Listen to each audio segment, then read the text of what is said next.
service by answering a question that has not been asked. Okay? So, I allow my being to be just an example, without a word. You don't have to say a word. They will see it in your smile, right? And they will wonder, like, Bob, nothing bothers you. You're always in a good mood, People will tell, Bob loves everyone. I kind of do. There's no confidence because he does. I do, right? And they're like, what is your secret? Good point, you should ask. Allow them to pace themselves. Allow them to present what their needs as they need it. Otherwise, just stand in your truth and it's enough. Here's where some of us get stuck, right? Because I know what you're saying. We find this new information. We remember this new information is what it is, and we want to share it with everybody. We want our family to know. We want our friends to know. You guys aren't even going to believe this. You think that you assume they're going to have the same response that you did, which is, I want to know more. And they're like, I don't want to know, or I don't get it, or I don't want to know it, or you're crazy, or some of the whatever other responses that we get collectively as a collective.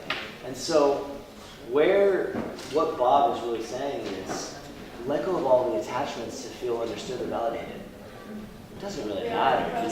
Yeah, it's a process. It's a process, but just that knowing that there's that process and being able to surrender to however long it takes. Because really the measure of our true progress is when we stand in our truth, no matter what anybody says or does, or tries to limit us in some way, or chastise us, or judge us, we're just this light, and we radiate. So you think anybody? How many times do you think in the last year, especially, somebody's bucks knees start knocking, his wheels start shaking, and oh my God, I get what they're saying, because it's just not wrapped up in any of it. And we become examples for each other of how easy that could be once we start to really get comfortable with that process. We all have different people in our lives that we deal with. I'm very lucky. My mom gets it, supports it. My dad, my brother, my family. My friends don't, but I really don't care. It's funny. My friends are like, "You're crazy," and then I'll get a text message 2.5 weeks later that says, "I just got audited on 2011 in taxes. How do I get out of it?" They might call me crazy in 1 minute and say I'm trying to say I'm in a cult. The next minute, they're wanting to know what I know. Yeah, some kind of. Yep. And I'm not going to be that guy that stands around and says, "I told you so." That's not true. You've told me that more than Here's how I'll say it. I told you. Because you do it with love. When I get the question, I used to answer, it's happening right now. Just watch between the media. The media is not telling about it. But you find it on the internet. There are huge demonstrations of how bullshit and everything all over the world. And if you don't want to see it, you don't see it. But it's happening now. Yes. No matter what I say. There's a video that shows all the protests from 1970 all the way up until 2013. As blinking lights on a global map. And you'll be shocked. It's that ding, ding, ding, ding, ding, ding, ding, ding, ding, ding, ding, and the whole freaking world is just when you get after 2010, the whole planet turns white. There's such a huge revolution in consciousness understanding. These ideas that we're giving to you right now are not our own. They are what we are decoding from whatever energy is coming to this planet through the sun. Everyone is getting it. Every single person is getting this communication in your DNA right now. That's why you're here. It is in the collected, and that is just because that is how evolution works. Every period, like clockwork, periodically the universe, in our case, our galaxy, is going to go boom, and send out a pulse. Okay? It's regular. Every 60,000 years or so. And we are in the middle of one of those pulses. You know the cymatics experiments where they show the sand? You put the frequency through the sand and to illustrate that vibration has an effect on matter. Well, if you really try to illustrate where you're at right now, where we as humanity are at right now, is we are the sand in between the patterns. That level of, that place of perceived chaos, where we feel like, people feel like, well, I'm kind of 1 foot in, kind of 1 foot out. I'll have a 3D day, and then I'll have a 5D day, and then a 3D week, and then a little taste of 5D. You know, it's because the frequencies that are coming into this planet are sorted. We're those little sand things going into position. So it may seem chaotic, it may be perceived to be chaotic, but the chaos is always in perfect order at some level. So if we allow ourselves to just breathe into the process of moving into position, you know, we have really important jobs here, all of us. Some people figuring theirs out now, some people figured them out, some people are like, holy shit, I know I got a job, I just don't know what it is yet. You have that feeling because you do. Because you know intrinsically at your soul level that you came here to get stuff done. And where we are right now is moving into place to allow that frequency to live through us at its fullest expression. So think of it like a dance, like a play, like we're all getting ready, and then all of a sudden you start to realize that your intuition will guide you exactly where you need to be in every single moment. You're never alone, you're never lost. Your mind might try to convince you, yeah, you know, all this stuff going on, it's just chatter. Everything is in perfect order. Always. It's beautiful. It's fun. Who had somebody had a hand up a second ago? It's fun, but it can be better. Can we battle? Better. Better. Better. It can be better because there is more we can do. With Many direction. of us are just looking from a human aspect. We're just looking from the level of where we are now, this level of existence. While there, they are talked about spiritual life. It is possible to journey into spirit. It is possible to interact with all forms of energy. And it is possible to do the work that can be done out there as well. Not just the work that's done here and there. We do a lot of this unconsciously while we sleep. A huge amount. And we can also do it consciously. Now that is a different aspect altogether, because it can, when you get out there, first of all, it can be fairly frightening. But after a while, then you get used to it. And it's natural, because it is natural to you. So you can interact with that. And that was the crime that was committed against humanity for the last 2,000 years. It wasn't to just push them down, enslave them. It was to break their knowledge of what they were capable of doing, entering the other realms. That's why the Cathars were born, why the Templars were born, why the witch burnings of the last 1,000 years were born. That's why all these things happened. It was to stop our knowledge of who we really are and who we can connect with.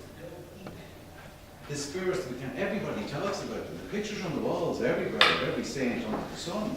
But they're energies. You can connect with all those energies and do what needs to be done. And many other things. It's amazing what you can do out there. What you can see and where you can go. Think about the irony of having this discussion in a room full of Freemasons. Yeah.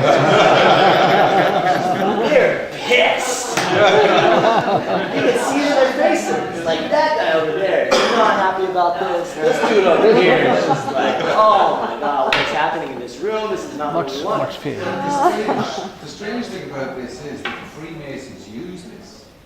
The Freemasons had used the rites. They use the initiations. They journey. They are using, whereas, look at all the symbols around the world where they're using skulls for to join with that particular energy. This is going on all over the place. And what it was to do is stop everybody else doing it, but we're going to do it ourselves. Because the Roman Catholic Church does. Every one does this kind of thing. So everybody can do more than just the physical aspect. You can go out there and do what needs to be done. Because if you offer to do the work, you'll be taken up on it and you'll be asked to do it. We've actually recently done some of that energetic work, and where we traveled to a place where a lot of these, who we like to call divines, they exist in an astral world that they call paradise. And we actually walked into one of their meetings. With Heather. Yeah, with Heather. And stood right in the middle of them while they were having this big, huge corporate meeting, and told them the game is over. And they're like, "What did you? How are you here?" And yeah, you can do this. You can. Every single one of you can travel in these other realms, these other perceived realities. You know, contact your higher guidance system, whatever you call that. Your super consciousness. It's nothing supernatural about it. It is extremely natural. It is extremely natural for humans to do these things. You've just forgotten. You still do it in your sleep, every single one of you. And he's right. That's why I'm so tired. Yeah. Waking up more tired in the morning than they're going to bed before. Yeah. And you wake up with a sense that I was doing something last night. We Been there, done that. we heard too many times we say to each other, "What did Heather have us doing last night?" Like, yeah. You know. I realize that I'm turning Bob into a circus act here, but this will illustrate the point that he's trying to make.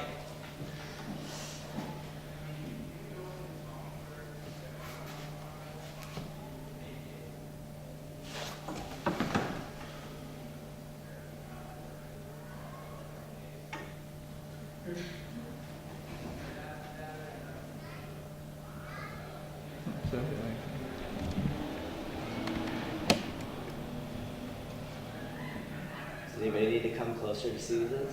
You can see where you're at.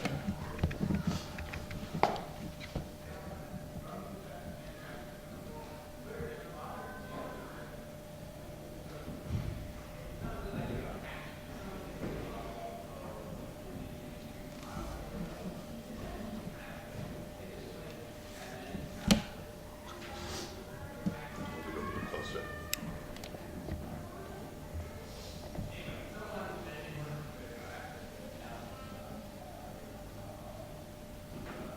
No air conditioning in this room.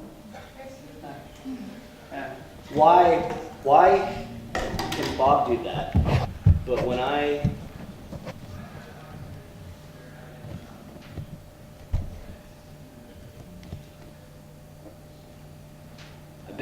was able to do it in Morocco.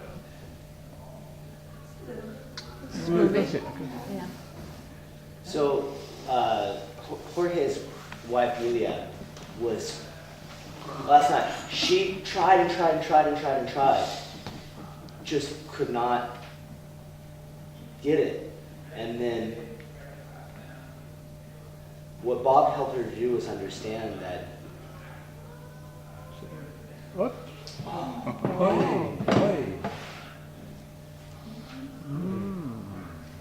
you feel the bottles.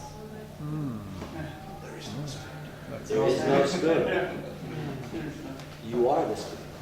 You are this bottle. That's the most I've ever seen you live it right there. When you say how do you do it, you believe you can. And then you just do. The whole idea of absent limits. Imagine absent limits and then do that. and let go of the how, the most important step. It's fun. It's Experiences, first times. yeah. I have, just to share a little, from my wife, I was trying to do healing, but I actually made it happen as well. I've done it a couple of times only. Yesterday evening was the last time I did it, and did it on her head and her shoulders, very painful. And she had a lot of things to think about. I was just doing it on her head for like a half an hour, and everything was so. She told me for the first time in my life that I have gifts. That's a good thing.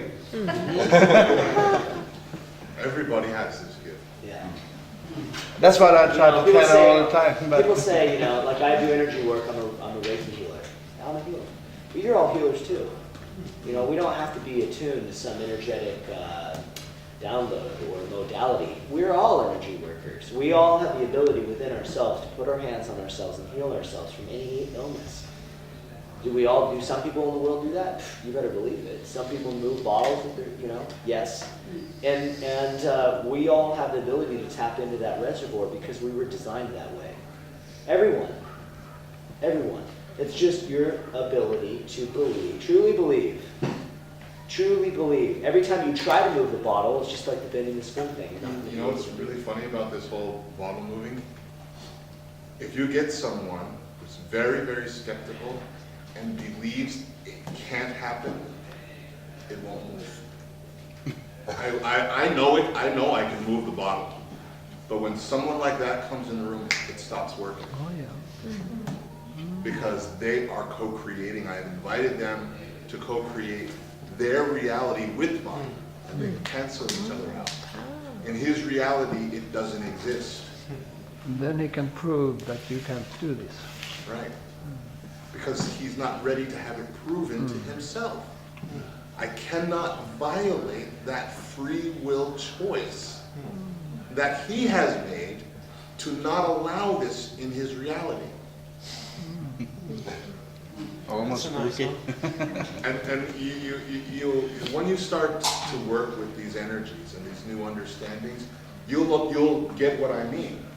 You know, certain people just, you know, you bring them into your space and they will start to project their reality on top of yours.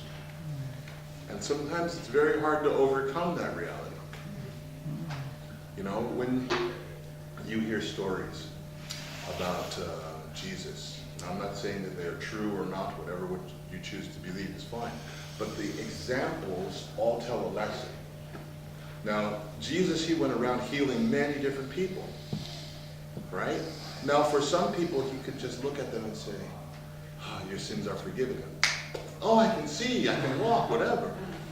Whereas others, like it showed one example where he took some clay, some dirt, and he spit in it and he made clay, and then he rubbed it on the man's eyes and tells him, you know, go wash this off in this river, right? And then you will be able to see. Why did he have to go through all of this when before he just said, you're, and it has nothing to do with him, but the level of faith and what this other person believes is possible. Okay? He needed something physical, tangible, to see him work with, to let him, his mind understand, oh, it's something in the dirt and something that's happening with the spit, and I don't know, I don't understand, but it's enough. I can believe that this is happening. It's a possibility. Right? They won't be ready to accept the healing. Exactly. Yeah. And it's always about the other person, what you believe, or what you allow yourself to believe. I'll tell you right now, there are many energy masters that are walking around through the streets pretending to be magicians. And do you know why they pretend to be magicians?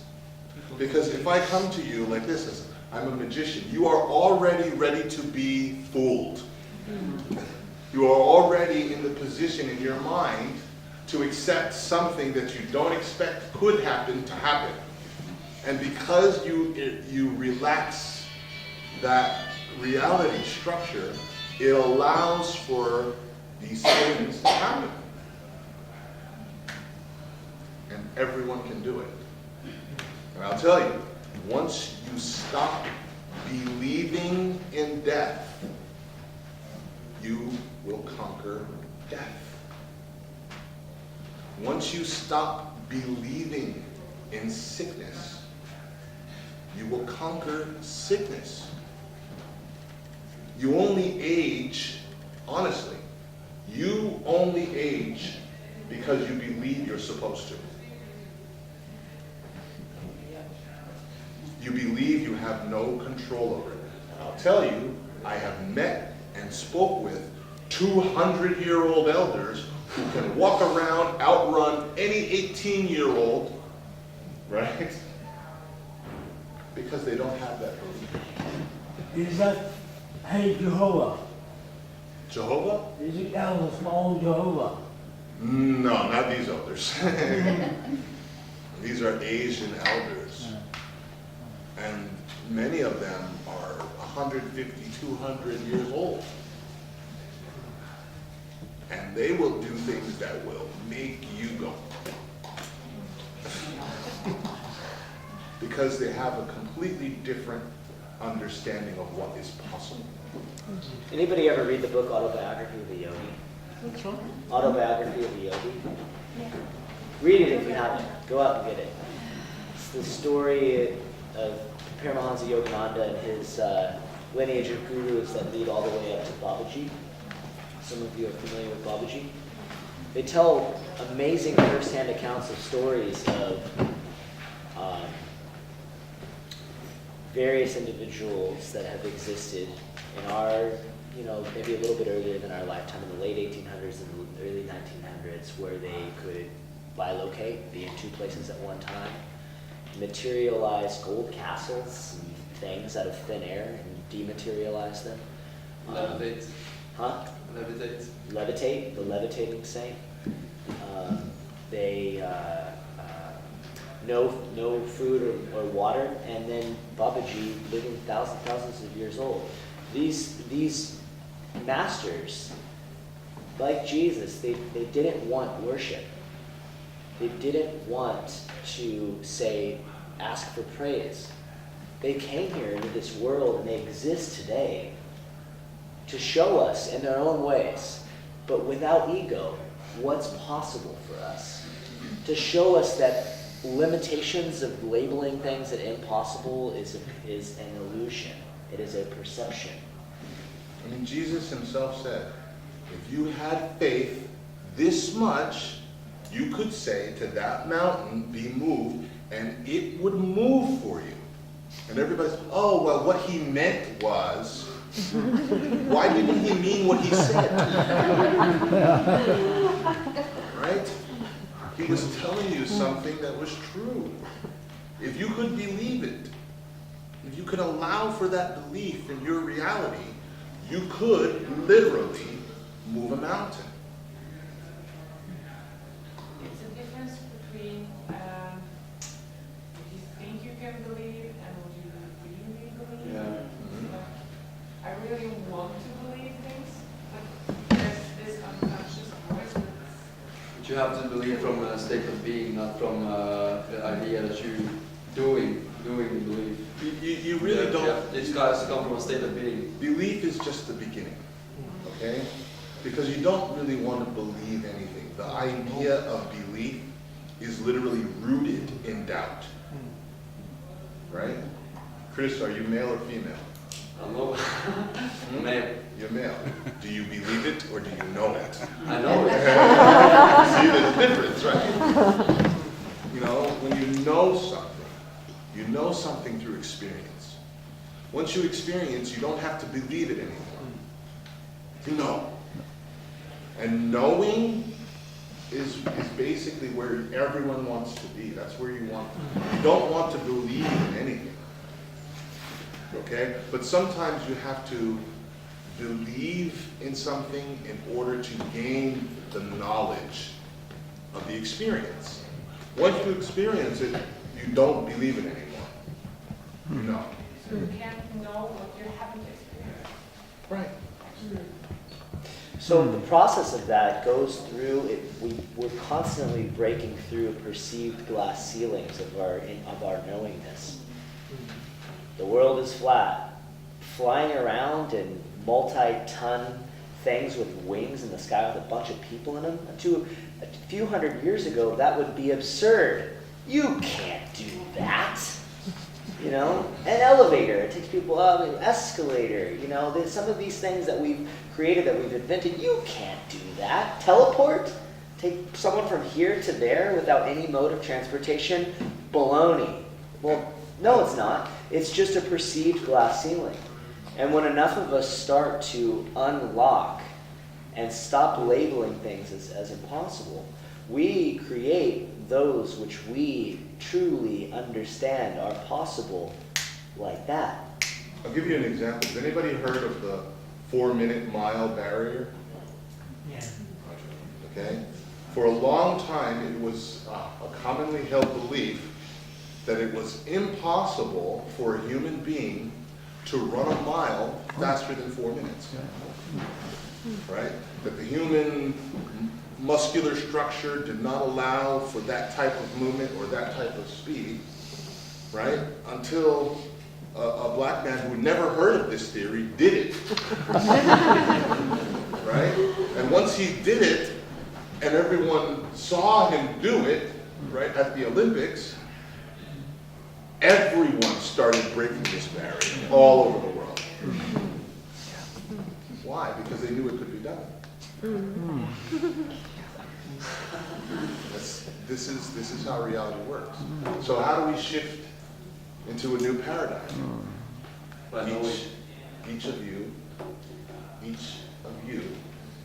change your perspective.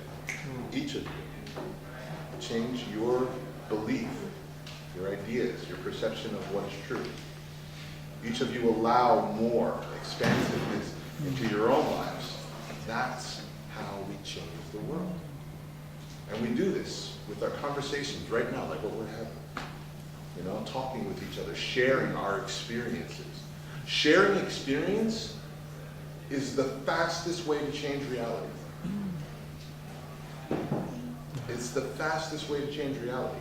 And once we get the telepathy to come on, the sharing of experience will take place at an exponential speed and rate that you cannot imagine. Because I've experienced telepathy. It is cool as shit. It's so cool. I cannot tell you how cool it is. Right? It's better than cell phone, better than Skype, better than holodeck. It is. Sliced bread? It's pretty good. But it is amazing. It really, really is. And once everybody starts to do this with each other, it will be very easy to share those experiences and collectively expand our consciousness. I think this answer, because I was going to ask about collective consciousness. There's still isn't it like there's still certain things we can't do because of the collective consciousness. We have to wait for, or not wait because we have to start the process by ourselves. But the collective consciousness has to elevate to a certain level. What is the name of our group called? One People Absent Limits. No, our Tuesday radio show. Absent Limits. Okay. We're gonna, In the past, I would say maybe that's true. Yeah, but not anymore. Not anymore. Okay. There's nothing impossible. Yeah. That was Funny thing is also you find truth everywhere.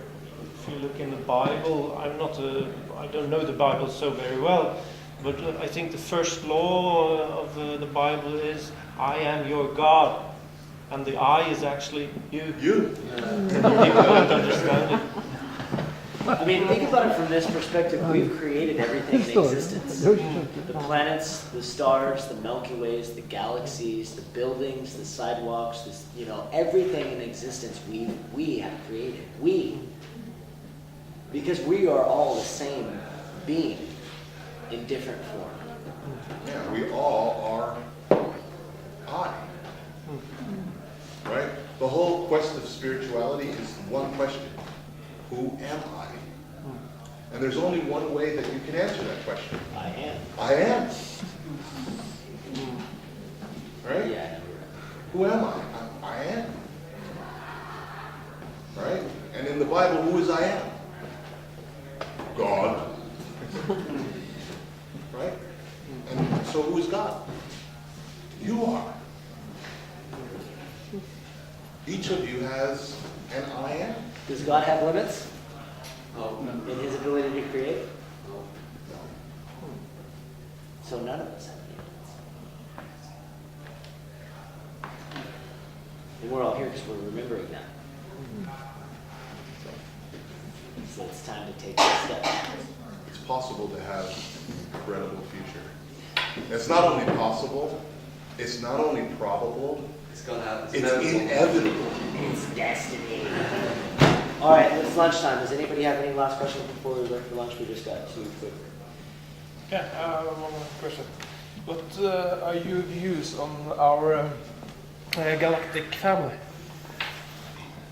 Our galactic family. What are your views on? Do you believe in It's our like most life? families, some of them I can deal with, other than them, I don't even want to.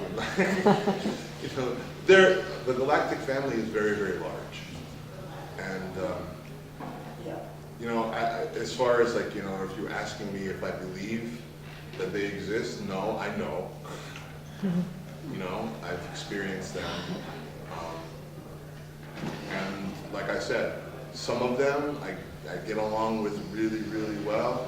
Some of them, their realities are just so foreign from mine that I don't always relate well with. But I get to choose. So.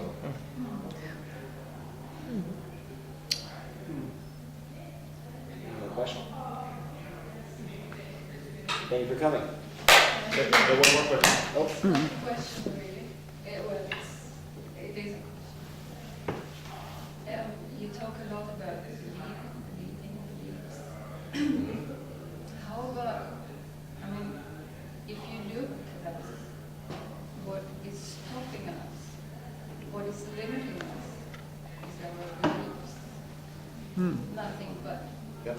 And you know, I fed up with a friend because she's into storytelling, and I argued with her and kind of said, I would like to get rid of these stories because the stories are so strong in all of us. They're running our lives.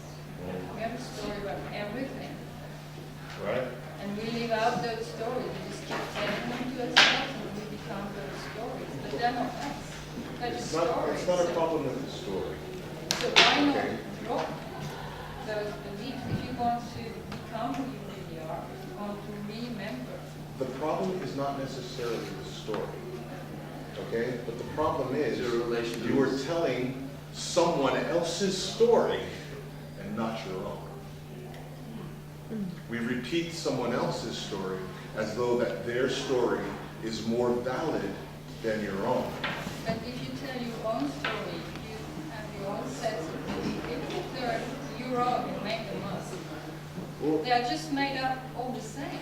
Here- Just drop Here's the them. problem though with beliefs. Get rid though. of beliefs. Well, here's where beliefs cause a problem. Because I understand what you're saying. Let's say I create this belief in my mind, and new information comes in, and I decide that this is a belief that I want to hold on to. And now I have an attachment to that belief. That belief defines my reality, defines what is possible for me, who I am, the nature of my relationship, because I'm holding on to it.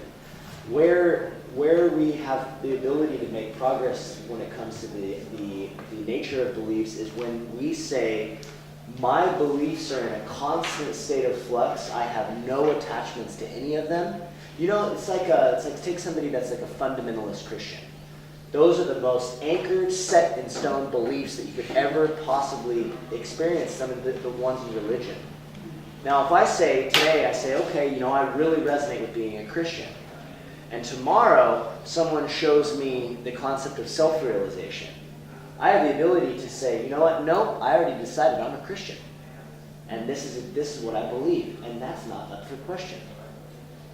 Or I could say, you know, that may have been true for me yesterday, but today I have new information. Therefore, I have the ability to create a new belief, and really, now you're getting into semantics, because what it really is a new understanding based on new information. And new information is in a constant state of flux. Physics, the idea of you can't do that because you're violating the laws of physics. It's a sham, because physics is in a constant state of evolution. There's the physics that creates order of everything in existence, and it's also under a constant state of expansion. You know, what we define as physics here today, in a couple days, could be completely outdated. We could say, well, you know, we already decided this is a law of physics. This is just the way that it is.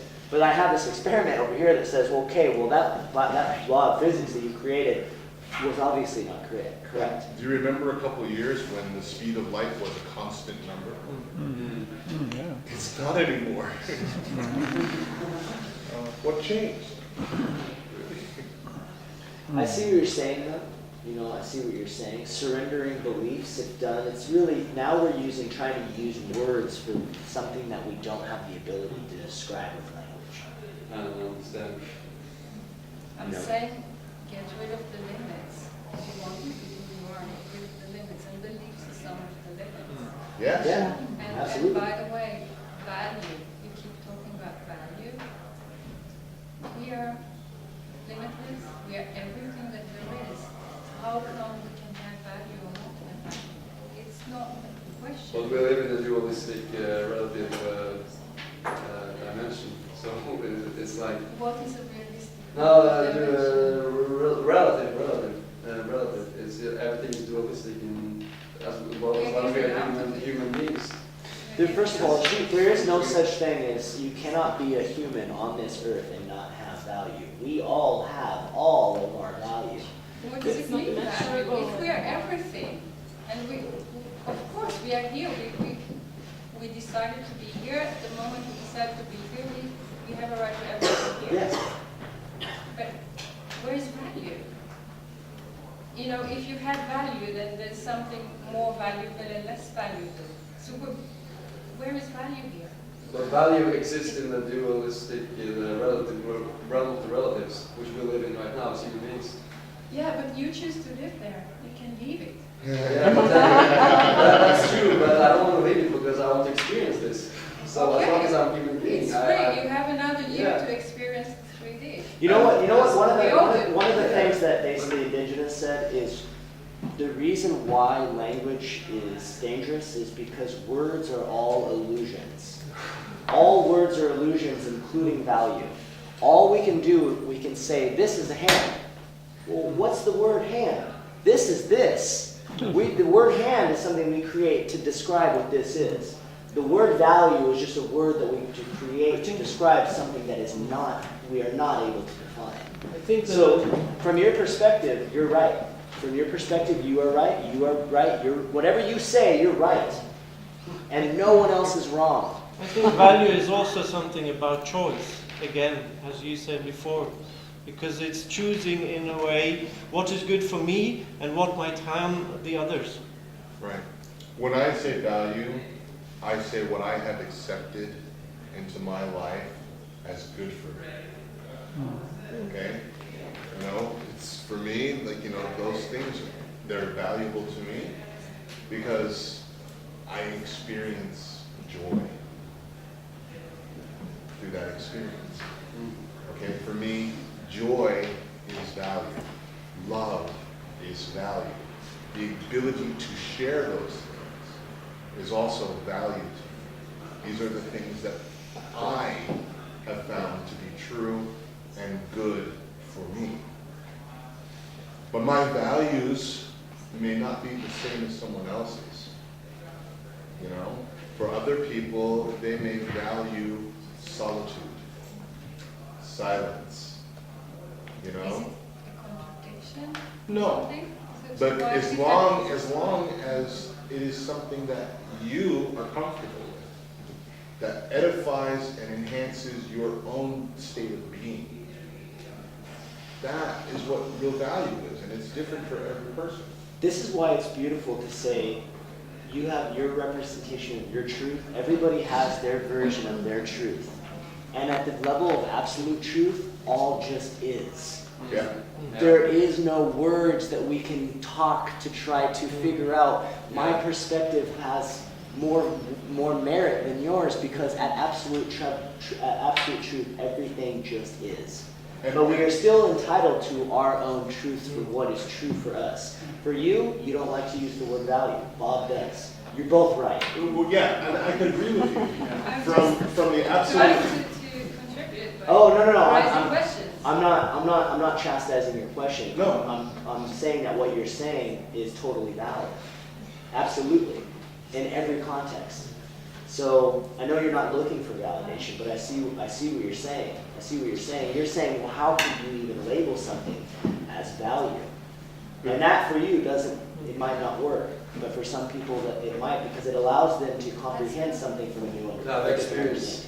What it simply means is we live in a multi-dimensional reality, and based on which perspective you choose to look at anything can be true about it, depending on what level you choose to look at it from. You know, are we all connected? Yes. Are we all individualized? Yes. How can they both be true? It depends on where you choose to look, at what level of perception you choose to experience. We live in a multi-dimensional, multi-level reality.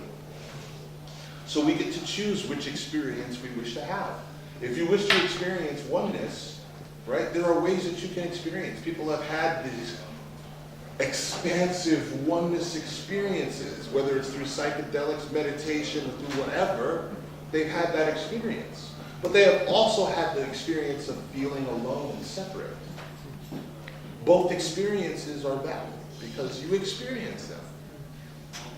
But now you get to choose which one you wish to experience at any time.